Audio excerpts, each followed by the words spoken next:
of reinventing. So let me introduce Adam Markell to you, such a dear friend. Him and his wife, Randy, just have a really special place in my heart and Bernie's heart as well, too, no doubt.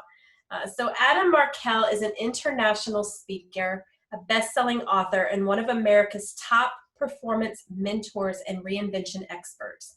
Adam Markell has reinvented his own career and has since created and led programs around the globe in the areas of business development and personal growth. He is currently the CEO of More Love Media, a company that is dedicated to helping organizations build work cultures of resilience and inspiration to drive more sustainable results. Adam's latest best-selling book, which he's going to be teaching off of today, Pivot, the Art and Science of Reinventing Your Career and Life, provides a simple roadmap and insightful principles for catapulting your life and business to the next level. Adam's work has been featured by many media outlets, including the Huffington Post, Entrepreneur, Inc., Forbes, and the Wall Street Journal. Today, Adam is going to share how you can develop more resilience and leverage the power of change as a catalyst for growth and personal and professional transformation. Let's give a very warm welcome to Adam Markell. Welcome to the virtual forum, Adam. Thank you so much, September. And hello, everyone. My name is Adam Markell, for those of you that don't know me. And I am a resilience guy, just like September said. In fact, my entire career has been spent focusing on what it takes to be at your best, even in the most uncertain and difficult and challenging times, including writing the #1 best-selling book on resilience called Pivot. But here's how it all started. 3 whistles rang out. And I knew what that meant. I was a lifeguard, and 3 whistles at Jones Beach meant someone was missing. I ran down to the main stand, and the captain of our field shouted the order. They lost someone at field 3. It's a search and rescue. Go. 10 of us ran down the field to join the search team. It was already a crowd, and people were pointing to where they last saw the missing swimmer. We dove into the ocean and we swam out past the breakers. We formed a straight line perpendicular to the shore, and we started our search pattern.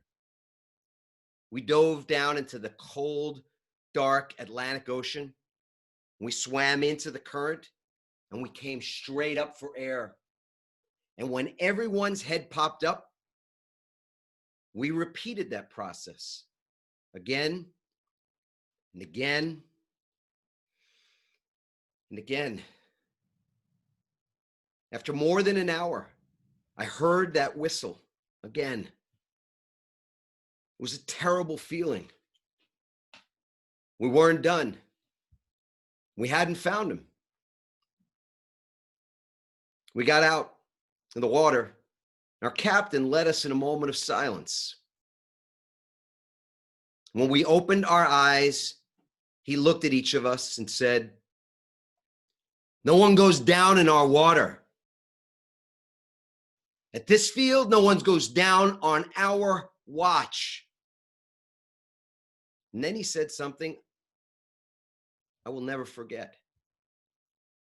You either make the save or you die trying. Whew. Just a little intense, huh? But we had to do our job. We had to keep doing our job that day. We had to get back up in the lifeguard stand again that day. And so our captain said we needed to learn 3 things. We had to keep 3 things in mind. We had to pause. We had to ground ourselves. We had to ask. We had to ask, what do we learn from this? From such a horrible experience, what can we learn? We have to choose. We have to choose whether we're going to move forward or stay stuck. The only way we could do our job that day, continue to get our job done and look after people in our water, was to move forward. That's what resilience looked like at Jones Beach. What does resilience look like to you today? We're in the middle of a pandemic. Seems like we've been in the middle of a pandemic for a really long time. As business owners, as entrepreneurs, as moms and dads, as brothers and sisters, sons and daughters, as citizens of countries all over the globe, we've been facing this great uncertainty in our lives. How do you define resilience? I want to go ahead. We're going to do a lot of interactive work together today in this area of how it is that you pivot into resilience. And your participation is everything. And I love CEO Space because it's such an accelerated learning environment. So right now, I want you to go ahead and use the chat. We're going to use the chat a lot for questions and for answers to certain things. So what's your definition of resilience? And in fact, either September or Ellen or I can do it. We can read right out of the chat what some of those answers are. So just go ahead and start writing in there. What's your answer for the question, how do you define resilience now? Let's go ahead and see what's in the chat. I can tell you, as you're putting those answers in, our definition is the ability to actually utilize and use adversity, use uncertainty to create growth, leveraging uncertainty and adversity as a catalyst for growth, staying forward and positive. Jill Lublin, thank you, Jill. You're so right on. Yes, Hallie, the ability to grow, adapt, and change. Mary, ability to the knits and bounce back fast and keep moving forward. Yes, being unstoppable. I'm pretty no matter what. I love it, Jason Webb. Yes, you in fact are pretty no matter what. Well, I don't know how you feel about studies. I've done a lot of research in this area of the last couple of years, and McKinsey did a study of organizations that were moving out of the 2008 financial crisis, which many, many people remember. I see you guys are still putting it in there. Never giving up, looking forward, persistence, and seeing and keeping your eye on the goal. Yes, exactly, persistence.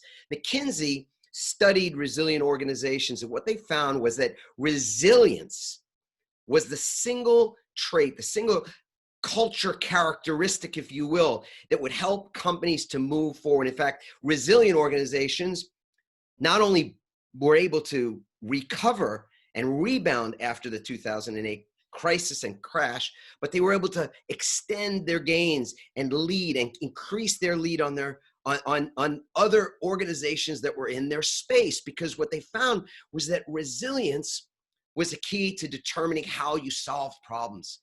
That resilient organizations were highly innovative. They were not just problem solvers, but they were creative and novel problem solvers. Creativity, flexibility, agility, adaptability, all made these organizations more likely to succeed than their counterparts. Of course, at CEO Space, we don't talk about competitors. We talk about our family, right? The people who are in this business, this world of entrepreneurship or organizing, running businesses. It's not easy. It's on a good day, it's difficult. We know. And what my research and the team that I've been fortunate to be around for the last several years, what we found is that you've got to develop your resilience now. Pivoting is all about developing your resilience now, before we need it, because we know this is not the last challenge we will face. And yes, resilience is about bouncing back, but to me, what my own life experience tells me, as well as the research, is that it's not about bouncing back, it's about bouncing forward. It's not about bouncing back, it's about bouncing forward. It's not just about enduring, it's about how it is that we're able to thrive. And we're going to talk about what it takes to thrive by creating and pivoting into resilience today. There's three things that I want to focus on, three essential traits, if you want to call them. I like to think of them as themes, that resilience, both the organization and the individual, have these themes playing, these three themes to reframe, to reset, and to regenerate. So let's talk about the first one, reframing. Reframing is taking a situation, looking at a situation, and seeing it differently. That's what happened on the beach that day. We had this devastating event happen. We lost someone. I will never forget that day. I will never forget the look on the face of the family. This mother and father. They had a young son. He was late teens. To see their face was devastating. And yet we still had to do our job. Believe it or not, we had to get back up in the lifeguard stand. We had 100,000 people on the beach that day, and we had to keep going. So our captain said we had to pause, ask, and choose. I've unpacked this so many years later. Pausing in many ways is something that we do by breathing. Just take a breath right now. Right now, take one deep conscious breath to ground yourself. That's the first thing that we did to get back up in the lifeguard stand that day.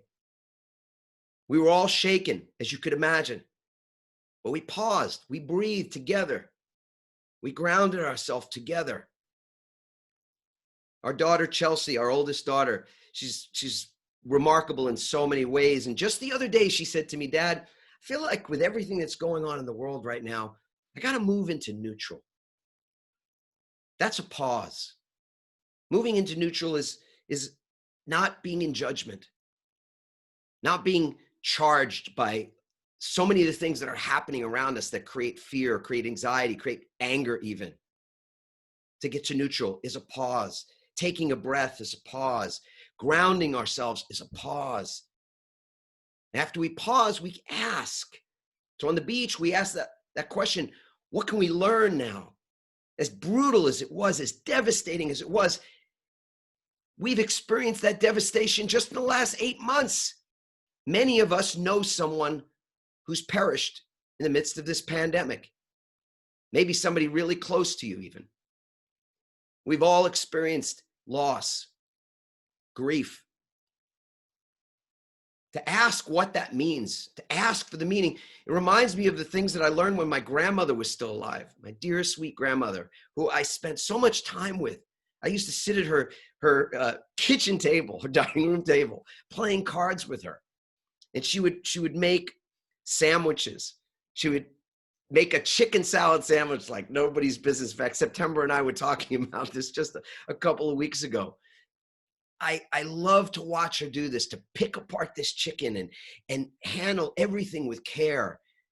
The way she cut the bread, every little detail was so filled with her love and her presence. And I once said to her, I said, Grandma, there's just nobody like you. There's nobody who does that. And she said, Adam, life is about little things. It's about little distinctions. Little gems is what she called them. The meaning, in other words. Finding the little gems, the little distinctions, the meaning in situations is vital to our survival. It's vital to our thrival, to the way that we thrive, that we keep moving forward. Viktor Frankl wrote an amazing book about this called Man's Search for Meaning. We seek out meaning and we have to ask. And that's important when we're reframing any situation, is to ask that question, what does it mean? So that we can then choose. Just like we did at the beach, choose to move forward. We had a choice to make that day, whether we were going to move forward or we weren't. And my own experience is that we can't move forward if we're hanging on to the past. It's really difficult to move forward when we're holding on to the past. And so many of us are holding on to so many things: anger and resentment and upset, sadness, disappointment, frustration from what's gone on in just the last 6 months or 8 months or something, and things that are many, many years old already. What I want to do with everybody right now is just something very quick and very simple to help us to make that decision, if we want to let go of the past, to be able to see forward and move forward. So I want you to think of one thing right now that has caused you some upset in the last few months. Something that you can think of right now without having to dig too deep. Find one thing that's caused you an upset that you're angry about, or frustrated, or sad, or grieving, or resentful. What's that one thing? I want everybody to think of that one thing right now. Get it right up here. Think of it. And I want you to feel it. I want you to open your hand. So everybody take your hand. Doesn't matter whether it's the right or the left. I'm using my left hand. And I want you to take that thought. Everybody got one? Nod your head if you've got one. Yeah? Good. Think of that. Feel it. Feel the charge of whatever that disappointment or sadness or anger is about, whatever it is, and take it from your head. I want you to put it right in the palm of your hand. Okay? Just stick it right there in the palm of your hand, just like I'm doing. And then I want you to close your hand around that thing, whatever that thing is. Good. You got it gripped nice and tight? Excellent. Now I want you to feel the charge of whatever that is. I'll tell you, for me, I'll be vulnerable and share that just in the last few months, my brother, my kid brother, my little brother, I love to death. I'd do anything for him. He disappointed me. He made a few promises to me that he didn't keep. He's a lawyer too, just like me. He didn't keep his promises. And I'm still carrying a charge energetically. I've got a charge here about it. I'm angry. I'm disappointed more than anything, really, but I feel it. Think about what you're feeling right now that's inside of the palm of your hand and grip it tightly. Grip it tightly. And on a scale of 1 to 10, think about it. Is it a 10, meaning it's super high charge? Or is it a 1 or a 2 or something in between? Pick a number really fast. It's like an 8 for me right there. It's like an 8, okay? Grip it tight. Now I'm going to ask you these questions. You can say the answers, your answers out loud if you like. Do you like how this feels? Do you like how it feels? No. Do you want to let that go? Yes. I'm answering for myself, by the way. Are you willing to let that feeling and that charge and that energy go? Yes. For me, it's yes. Good. On the count of 3, not just yet, wait a second, hold it tight, grip it tight. We're going to release it, going to let it go if you choose. You can keep your hand just like this for the rest of the day, the rest of your life, if you like. But again, resilience is about moving forward. And we've got to let go of the past sometimes in order to move forward. So 1, 2, 3. Just open your hand. And take a look inside your hand. Look at your hand. What's in there? And what do you see? Is it there? How does it feel? On a scale of 1 to 10, how does that charge feel right now? For me, it's like a 3, maybe even a 2. We've got to be able to choose to move forward. And sometimes that means letting go of the past, because ultimately the most important pivot question is the question that my beautiful wife, Randy, that I'm married to for more than 30 years at this point. That's it. You get past 30 years, it's like, wow, how on earth? And she's asked me this question since we were in college. The question is, what is the creative opportunity? What's the creative opportunity right now? Because there always is one. In every area of our life, at any time, there's a creative opportunity that we can focus on. What is the creative opportunity for you? Not just in the situation that you're reframing right now, but in every situation in your business, every situation in your health, in your relationships, in your personal life. There's a creative opportunity if you're looking for it. Now, of course, we know we make the best of plans, don't we? And like the adage goes, the best of plans, right? Of mice and men. What happens to those great plans? The universe has some other plan, sometimes called reality. And what's interesting about this is that if you think about it, it's similar to when we're in our car and we make a wrong turn. We find ourselves on a, in a place we didn't expect.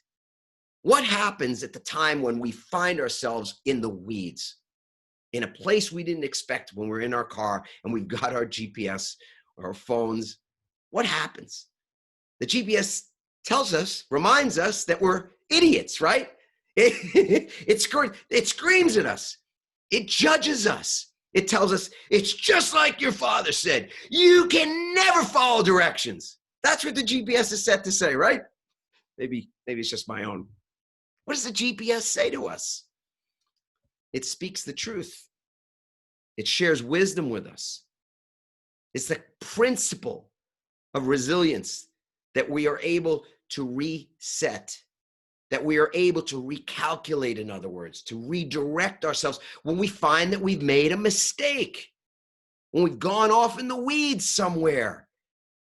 Our GPS doesn't yell at us. It simply finds a new path, a new way to get to where we want to go. That's what resetting is all about. And to me, I start my day with a reset. And then I use it throughout the day. In fact, I gave a TED Talk some years ago where I was sharing how when I used to be a lawyer, I spent 18 years in the practice of law, and I know a lot of lawyers. I love a lot of lawyers. I'm still a lawyer. I just don't practice anymore. It wasn't good for me. I used to put my feet on the floor in the morning, and the first thoughts I had when my feet hit the floor in the morning after waking up from a sleep, I would feel anxious. I would feel dread even at times. I'd feel angry, angst. So I shared on a TED stage that I started to change some things a while ago, 12 years ago to be exact. I started to say something at the beginning of the day that was different. I started to set a different intention. I started to create a different blueprint. I started to reset at the beginning of the day, interestingly enough. And the way I would reset was that I would say these 4 words, which I've got on my t-shirt right here. I would say, I love my life in the morning to begin my day. I wouldn't grunt the way I was. I wouldn't say some of the things that I can't probably say in polite company right now at the beginning of the day. I started with these words, and then my life started to track and move in that direction. The way, if we follow our GPS, when it tells us, we can reset our course. What's a reset for you right now? To me, I use that I love my life reset all the time. Whenever I'm feeling fear, doubt, or worry during the day, I just say to myself, I love my life. I'm also a big fan of I am statements. I am resilient. What's an I am statement for you right now? Go ahead and put that in the chat. I want you to create your own 10-second reset. Of course, you can borrow. It's not even mine. I don't even call it mine. I just use these words. I first thought about these words when I saw the movie Jerry Maguire years ago. And I heard this guy, Dickie Fox, who's Jerry Maguire's mentor, saying, I love my life. I love my wife. I started saying it. What's your 10-second reset? Let's catch a couple of them from the chat. I am clear, focused, and present. Beautiful, Eric. I am blessed, and everywhere I am, God is. Oh, how gorgeous, Jill. Jay, what if I love my life no matter what? Beautiful, yes. I am joyful, Angela Lee. Yes, joy, how powerful that is. I am blessed. I am happy, healthy, whole, complete as is possible. Gary, beautiful. I'm a miracle to myself and others. Yes, James. Beautiful. Richard K. Life is amazing. I love life, Sophia. I am the author of my own life, Daniel. Yes. Grateful. Grateful, it says. Shakar. Guinea Jolly. Beautiful. I am charismatic, kind, and engaging. I am abundant. Yes, these are your I am statements. These are your 10-second resets that you can use anytime during the day when you need to pause, you need to ask, you need to choose, you need to reframe what's happening in your life. You can simply reset. Now, it's also vitally important that we take care of ourselves. Resilience, we think about resilience and what resilience is. The research is clear. It's not about endurance. It's not about how we endure. It's about how we recover. In fact, Harvard Business Review studied the best performing athletes, Olympians and professionals, and compared them with executives and others in the business space, they found they had one thing in common, these top executives and top athletes, one thing that they all did. It was rituals. They all had rituals for recovery. Rituals for recovery. So when we think about resilience, we're thinking about those three things, these three themes: the ability to reframe the situation that we're in, the ability to reset, like that GPS, recalculating, reset. However many times you need to push that reset button during the day, it's great, it's fine, no problem. Because you keep going forward, which is what we have to do. And lastly, we've got to regenerate. I'm going to spend a little time on that right now. What does it look like to regenerate? I think for a lot of people, what it looks like is Rocky, right? You guys remember this movie? This is a quiz. Who remembers the year that Rocky came out? Like Rocky, not Rocky 8. I think there's 8 Rocky movies, not Rocky 8 or 6. Rocky 1. Just Rocky. What year did that come out? Let me see if it's in the chat. Well, I got 1986, 77, 76, Mary Moss. You got kudos, Mary Moss. 1976, Rocky comes out. I was a kid. I was 11 years old. Now I'm telling you how old I am. I'm with my dad. It was special. We went to the movies, just the guys, to go to see this movie. Get out of the movie, and I literally couldn't stop running. I was just in the streets going, da-da-da. I mean, literally just going crazy. My dad had to corral me, bring me back to the car, because Rocky was so inspirational, right? He gets knocked down, he gets back up, he gets knocked down, he gets back up, he gets knocked down, he gets back up, again and again and again. He wins our hearts, doesn't he? But he loses the fight. And as my old buddies from South Jersey would say, and he don't look too good in the end. He's all banged up.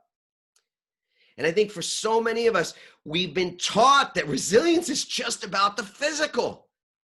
But it's not just physical. It's mental, it's emotional, it's even spiritual. Resilience is holistic, in other words. I know a number of you took our resilience assessment before this workshop today. And if you didn't, you feel free to. It's entirely free and no strings attached, but you will get some very vital information. I'm going to share some of that information in just a second here. But if you've not yet taken the resilience assessment, feel free to do that. CEO.resiliencerank.com, CEO.resilience with a CE, rank.com to get your score and find out what resources are available to make improvements. So let me share with you from the data set that we've got. By the way, we've used this assessment now with hundreds of organizations and probably 10,000 employees globally. So we've got large data sets. We've got some really important benchmarks that we look for in those 4 areas: mental, emotional, spiritual, physical. And this is where you guys are stacking up so far as an organization. And the data set was small. It was just about 50 people, but enough. And I got to tell you, it's concerning. It's concerning because that red area, that red zone, is not like being on the, inside the 10-yard line in football. In this case, the red zone is actually like it was at the beach, like a red flag area, an area for concern. So I want to share with you a little bit about what we saw. And right now, I would say that the areas that need the most improvement are the ones that you see there in red. And I can tell you that a lot of you are working sort of nights and weekends. I mean, that's what the assessment said, that there's almost no such thing as a weekend anymore, right? When does the week end? It doesn't. It's also concerning in the physical area that a lot of you are not getting enough sleep and are settling for convenience, not getting the sort of nutrition in your bodies, that you're spending a lot of time on your phone. There's something called constant cognitive arousal, which is a fancy term that just means we're touching our phones all the time. 150 to 200 times a day, we are looking at our phones. And that's an issue. It's an issue to be on our phones so frequently. And in fact, the other piece of this that I thought was also pretty telling was that And I was surprised about this actually, that a lot of you are feeling as though you're not fully aligned. Like in the question 13, it asks you, do you feel as though you're doing work that you love? And a lot of you said yes, and that's important. But later, 2 questions later, you're saying that the way you spend your time is actually not in alignment with those things that you care most about. And I think that was my story as well. When I was a lawyer and I was miserable, I ended up in the hospital on a Saturday when I was supposed to be at our son's baseball game. Instead, I was in the hospital in the emergency room on a gurney thinking I was having a heart attack that turned out to be an anxiety attack. And it was because I just I wasn't aligned. I wasn't spending my time in alignment with the things that were most important to me. I said I loved having kids. I wanted to have kids. Randy and I, when we met in college, we were like, we want to have a lot of kids. We have 4 kids. And yet I'm working all the time. I don't see them. I'm not there for them. And it started to build up inside of me. And I knew that I was living out of alignment. And I was even living as like a fraud because I was just doing it for the money. And so those things are tough to reconcile. And I saw some of that in these results, that a number of you want to contribute in a greater way to the world, that you're looking for ways to be more of greater contribution in the world, but you don't know how maybe to do it. So I love this guy. I don't know if you know who this is. Maybe if you do, go ahead and type in the chat if you know who this is. The guy who's holding the British flag. And obviously, he's connected to the British cycling team. I'll tell you his name in just a second. So here's the thing about the British cycling team that maybe you didn't know. In 1998, the British cycling team hadn't won a gold medal in the Olympics since 1908. The British cycling team in 1998 had never won a Tour de France. They bring this guy in. Anybody know who his name is? I love it. Nobody really ever gets this one. Poor guy. His name is Dave. Just Dave. Dave Brailsford. He was brought in to be the performance director for British cycling. And you would probably say, if you were assessing the British cycling team then, that they sucked, right? There's no polite way to say this. They were really terrible. And you would also think that in that situation, if you were the leader of that team, that you'd have to make some drastic changes. But that just wasn't Dave's philosophy. He came in and he said, you know what? Instead of making big, giant changes, we need to make lots of little changes, small changes. They changed the fabric of the uniforms that the bikers were wearing, that the cyclists were wearing. They changed the seat that they sat on. They changed the color on the inside of the truck that carried the bikes. Think about that for a second. Why would they do that? They changed it to white. Why would they change the color to white? Because Dave Brailsford realized that those cycles, those high-performance cycles, if they get dirty, if there's dirt, if there's grime, if there's soot, if there's dust even in the gears, it affects the performance. So he painted the trucks white so they could spot it. And you know what happened? In 2004, they won 2 medals at the Olympics. First time ever, 2 gold medals. In 2008, they won more medals than any other team at the Olympics that year. And last count, I think they've got 6 Tour de France victories since Dave Brailsford brought this concept of small change, which is a pivot concept. It is a pivot concept that you don't have to make drastic changes to anything. All you have to do is change 1 degree. And what happens over time is the status quo is eliminated. Status quo leads to mediocrity. It leads often to stagnation. And a business cannot thrive in a stagnant environment. And the status quo is the enemy of every successful business. So what we have to do ourselves and in our businesses is make those small pivots, those small 1 degree, 1% changes. When it comes to your own personal and business resilience, what are some of the changes that you can make mentally, emotionally, physically, spiritually? The 1% kind of changes. For me, I'm a ritual guy, just like in that Harvard Business Review article. I have rituals for every part of the day. the kind of changes that we can make in the morning, in the afternoon, in the evening. I'm going to go over a couple of them with you right now. The time that you spend for your head. What are you doing for your head in the morning or in the afternoon or the evening to quiet your mind, to think, to provide your brain with some rest and exercise as well? What are the things that you're doing to take better care of yourself, to eat better, to drink better things? Do you start with a green drink? Are you putting healthy things in your body? Are you taking a walk? The medical benefits, the benefits to our brain, the benefits to our physiology, to our mood, to our joy receptors are magnified and improved when we just take 20 minutes to walk. That's it, 20 minutes, that's it.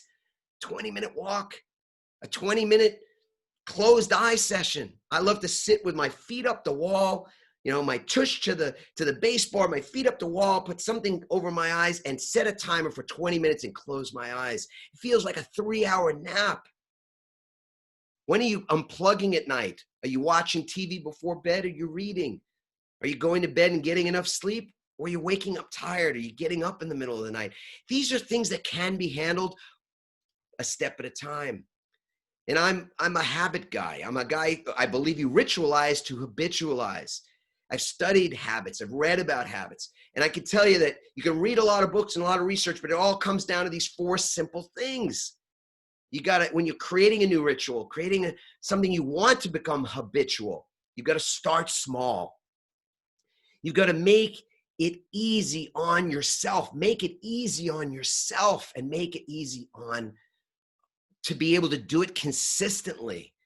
To me, the way you make it easy to do something consistently is to schedule it, to put it in your calendar, in your Gmail. And often when I work with people, I say, show me your calendar immediately. If I'm mentoring somebody, an executive, somebody, I want to see their calendar. I want to know what they're scheduling in their life.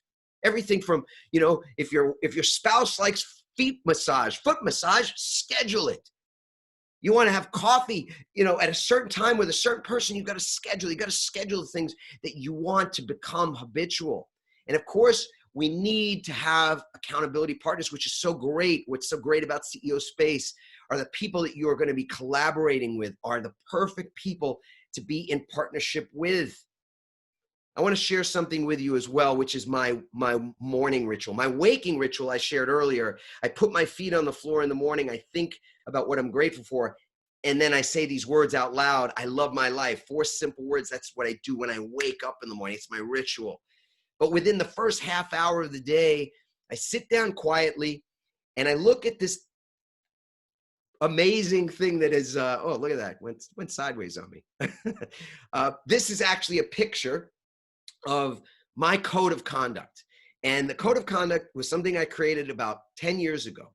I wanted to start my day with the end in mind. To start something with the end in mind, again, you can start with a reset. For me, I wanted to start knowing how I wanted to experience my day. How did I want to experience myself being? It's a beautiful section in A Course in Miracles. It's chapter 30 called The New Beginning. How do you create the day, your perfect day? How can you create the day that you would want to give to the world? Give this day as a gift to the world. That's the day you want to create for yourself, because in having it yourself, you're actually able to give it to others. This beautiful, beautiful twist on that concept. That so many of us are poor receivers. We won't receive our own love. We won't receive our own praise. And so how can we possibly give something to anybody else that we won't receive ourselves? It doesn't make any sense. I wanted to start with the end in mind. I created this code of conduct with 13 statements. They are 13 statements that all start with I experience. And I always start with the same statement, by the way. I experience gratitude today. I want you to go ahead right now and create your own code of conduct right now. I want you to go ahead and type it in the chat, and then I want you to write it down someplace, and you can continue this exercise later as well. I experience. I want you to fill in the blank and think about the kind of day that you want to experience, because I don't believe that at the end of our days, I believe we're eternal beings, so I don't think there's an end, but in our physical bodies, when we're transitioning, I feel like the only thing we're going to have, we're not going to have our house or car or any of that stuff, but we're going to have a feeling. We're going to have the resonance of what our life felt like. And I feel like this is what we're doing to prepare for that end in mind. How do you want to experience yourself right now? So the I experience statements, start to populate the chat with those, write them down. Again, I experience being loved and being loved today. You always end with the word today. I experience blank today. And I'll read some of those out of the chat for you as well. I experience forgiveness today. I experience myself being the conscious creator of my own life experience today. Go ahead and start typing those into the chat if you would. How do you want to experience yourself being today? I experience being strong, yet kind today. I experience myself being an excellent listener today. Go ahead and start putting those in. You can write them down on your own and then start putting them in the chat. I experience love and light and joy and kindness today. Beautiful, Jill. Angela, I experience being the love today. Yes. If you were having the perfect day, if you were creating the perfect day for yourself, what would you experience? I experience being wealthy, feeling wealthy, healthy, wise today. Yes, I experience connection with my friends. I experience being rested and full of energy today. Yes, I experience joy and love and kindness and abundance. All of this, yes. So flipping cool, you guys. So while you're continuing to do that, I'll just say this has been a bookend practice for me. What do I mean by that? I mean, this ritual is the way I begin the day. And then at the end of the day, I check in and I look at my list. I sit quietly. And by the way, this only takes 5 minutes in the morning to sit and think and read what you've written.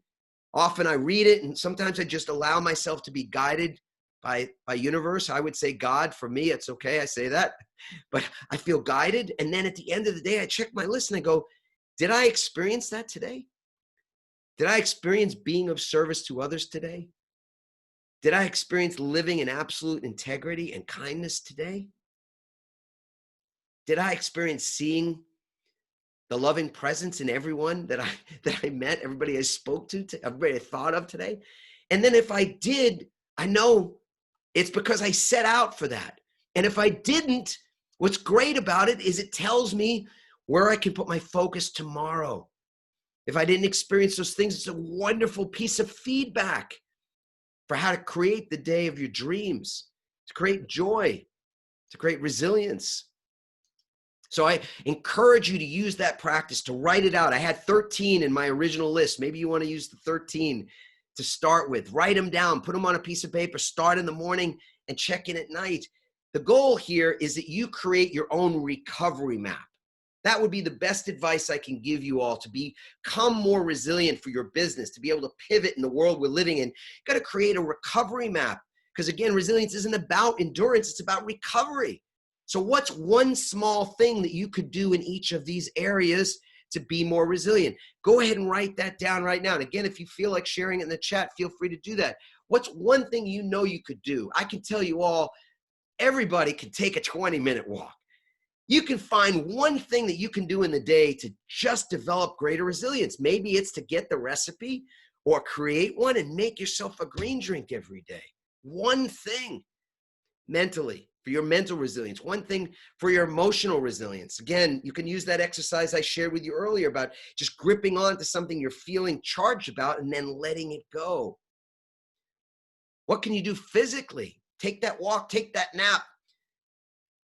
Quietly eat without your phone, eat slowly, chew your food. I sound like I'm my grandmother right now, but it's so true, right? Eat your broccoli. And spiritually, do you pray? Do you think about what's most important to you? Do you commit time to the things that you truly do care about versus just allowing your time to be spent busy? What is busy? Busy is unhappy in a lot of ways. But these are things we have to work on consciously. And I'll remind you that resilience, again, is three things in our research, the three themes. Resilient individuals and organizations know how to reframe situations. Again, they know how to move forward. They know how to reset.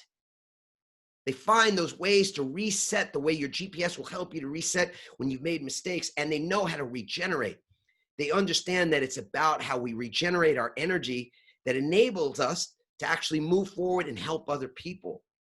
See, selfish, God, taking care of yourself is not selfish, it's selfless to take care of yourself. On the beach, we had to be at our best. We would work up an hour in the stand and when we were down an hour, taking care of ourselves because we couldn't do that job successfully. 100,000 people on a beach. There were 20 lifeguards. The odds were stacked against us. It was a life and death context. We could never have done it if we hadn't taken great care of ourselves. And we were given permission. That's so key, that we give ourselves permission to actually take care of ourselves, and we give others permission on our teams to be more resilient as well, because it improves our health. It reduces the burnout, the likelihood of burnout. It increases our creativity and our energy and our ability to find novel solutions to challenges. That's what it means to be resilient. Now, again, if you haven't taken the resilience assessment, you can do that on your time, but you will get a list of resources from us. As I said, there's no strings attached. CEO.resiliencerank.com to get your assessment.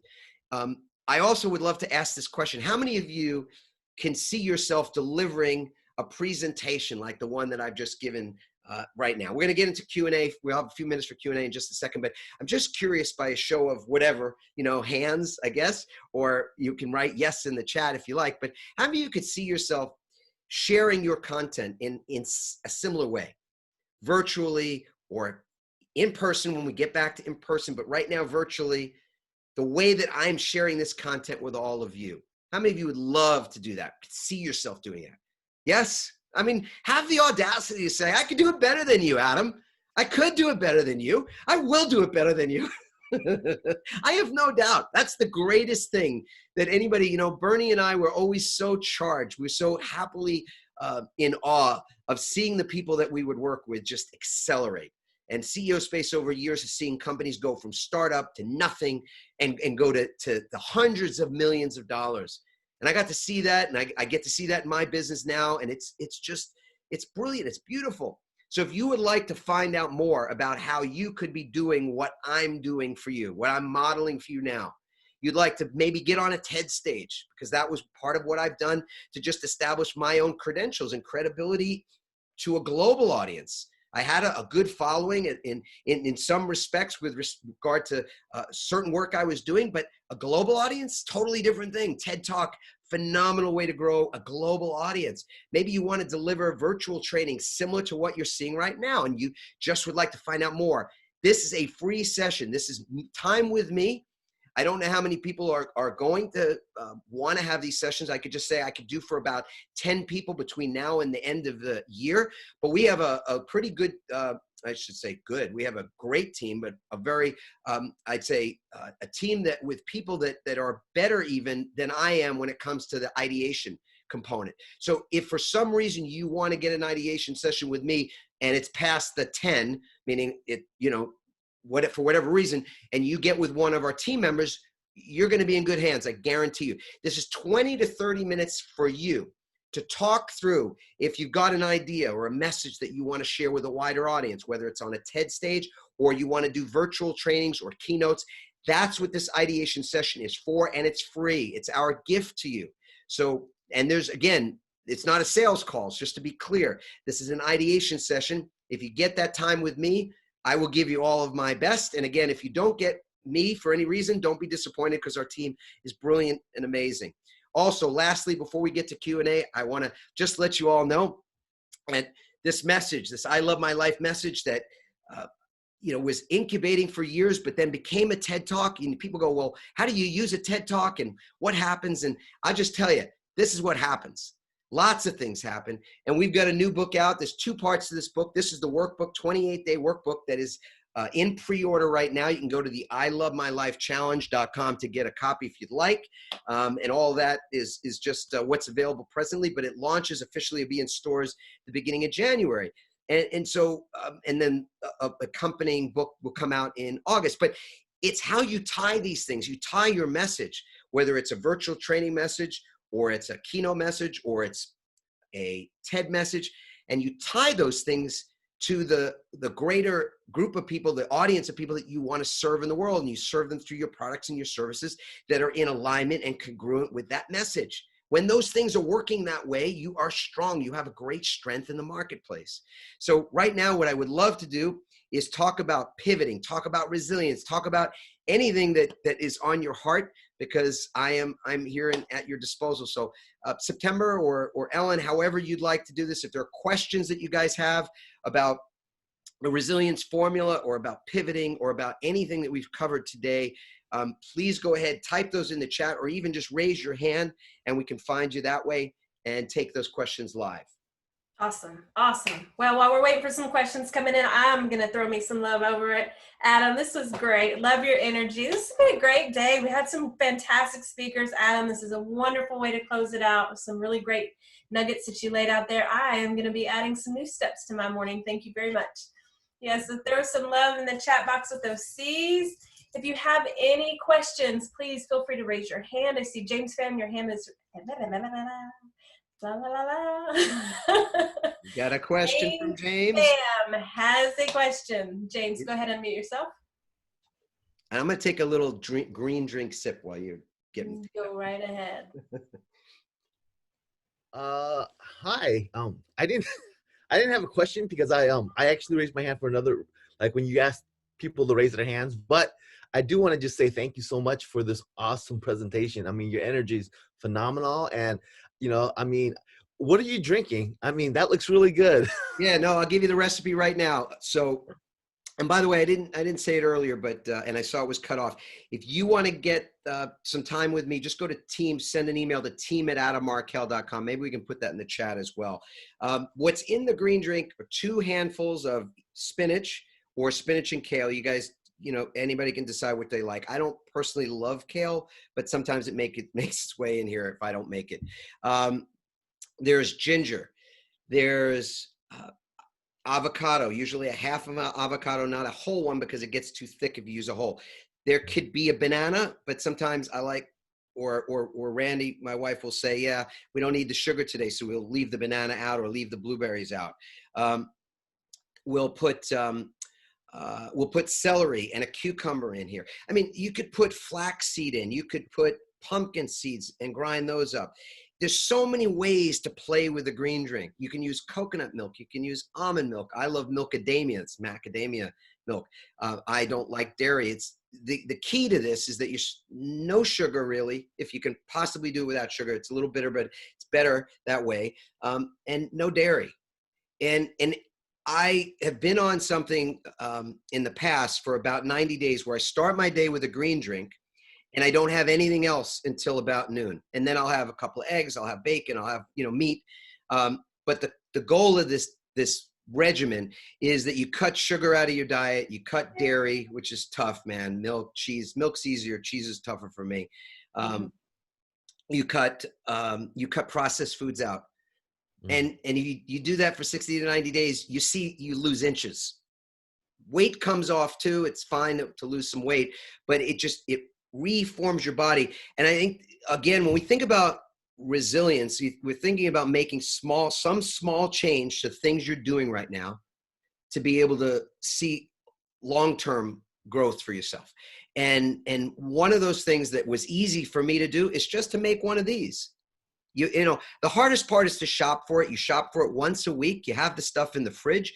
You can prepare it the night before so you don't have to do that cutting and chopping and whatever else in the morning. You can make it super easy on yourself. You need a good mixer, like a Vitamix or something. They're not cheap, you know, $300-$400 sometimes for a really good mixer, but that's what's needed.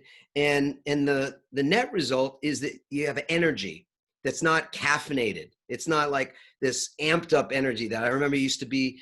When I was practicing law, I drank a lot of coffee. My heart was kind of racing. I felt a little on edge.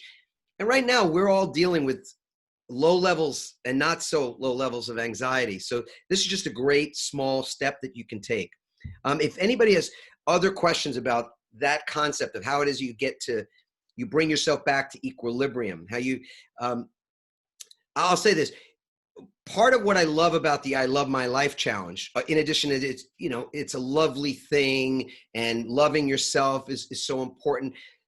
When you say those words, when you are doing things like this, like making a green drink for yourself, or you're taking a nap in the day, you're taking a walk, you're expressing through your actions a love for yourself, a love for life, for living. And what you do when that happens is you light up the joy receptors in your brain. And the brain research is really clear that when you light up the joy receptors, your body comes back to homeostasis, fancy word for equilibrium or balance. And we've got to do that continually throughout the day, especially as we get older, to be able to just be able to do what we want to do in our lives. It's no fun to be tired, right? It's no fun to be out of energy or to get irritable, because that was my thing. When I got tired, and I was a lawyer, so I was, being irritable was like an advantage. Like the afternoon for me, I was a litigation attorney, was perfect. I was good and angry by 4 o'clock in the afternoon, and so that wasn't working, wasn't working for me. Now I feel like you can get clean energy, like literally get clean energy created by doing certain things. So I recommend that you all create one simple commitment. Like, what's one thing in each of those 4 areas? Mentally, maybe you're going to decide, I'm just going to take 5 minutes and do like September, close my eyes and meditate. September's meditating for like an hour now, but she didn't start out doing an hour. 2 hours. 2 hours, sorry. Start out with 5 minutes, right? So one thing you could do mentally, emotionally, physically, and spiritually, and then reach out to somebody at CEO Space and ask them to be your accountability partner. If you all just reach out to somebody that you met this week and said, hey, listen, I want to do that recovery map thing that Adam talked about. Will you just check in with me once a month, like by email even? I think you guys are going to find that when you just make it easy on yourself and you schedule it and you have an accountability person with you, you're going to be successful. Yeah. Awesome. Well, Sophia threw the recipe that you talked about in the chat box for those that want to know it. Just scroll up just a little bit and you'll see this thick text in there, and that's the Adam's green drink recipe. Thank you so much for sharing that. I don't see any questions in the chat box. No hand is raised. I do see a lot of love in the chat box, though. Oh, this is awesome. Great talk. Thank you. Thank you so much, Adam. This is wonderful. Show Adam some love, everybody. This is good. Now we're going to move right into our mastermind rounds. As a matter of fact, we have 5 minutes. So we're going to take a quick bio break, which is a great opportunity to get a refill on your water. Your brain needs your water. Organs need your heart needs the water, your heart, because that's what we're leading with in this space. Thank you, everybody. Thank you. Yes. Beautiful. Thank you a lot, Adam. I appreciate you. So much love. Thank you. And Ivan's got his shirt. I love my life. Did you see that, Adam? I didn't.